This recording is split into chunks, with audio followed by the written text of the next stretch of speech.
The year was 632, and Arabia stood at a crossroads. The prophet had passed away, and with his death came a wave of uncertainty. Tribal elders across the peninsula began to ask the same question. What exactly held Arabia together now? In Medina, the answer came swiftly. Abu Bakr as-Siddiq, elected as the first caliph, understood better than most that empires are not born from enthusiasm, but from institution. The community had duties, treaties, agreements, and obligations that extended far beyond spiritual allegiance. Without leadership, the fragile unity built over years could collapse in weeks. Across the tribes, that collapse began almost immediately. Some clans refused to pay the obligatory alms, others broke their treaties, and a few rallied behind rival claimants who declared themselves prophets.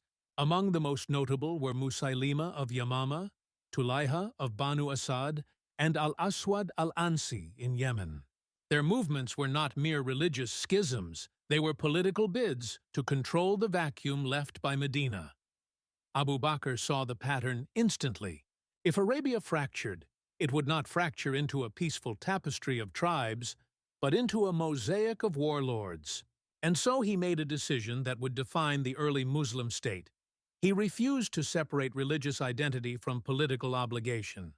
"By God," he declared to his generals, "if they withhold even a rope they used to give, I will fight them for it."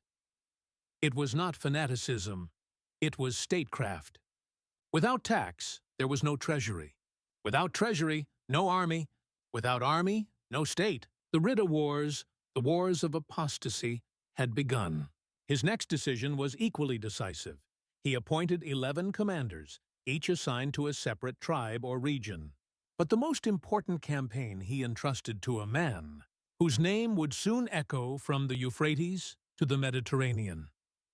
Khalid ibn al-Walid. Khalid was already legendary. In the wars before, he had shown an instinct for maneuver that few commanders in late antiquity could match. Where others saw obstacles, he saw routes. Where others saw deserts, he saw corridors of movement. Where others feared encirclement, he traced the geometry of victory. To Khalid, armies were instruments, and terrain was a tool. Under Abu Bakr's orders, Khalid marched first against Tulayha in the north. The campaign was swift.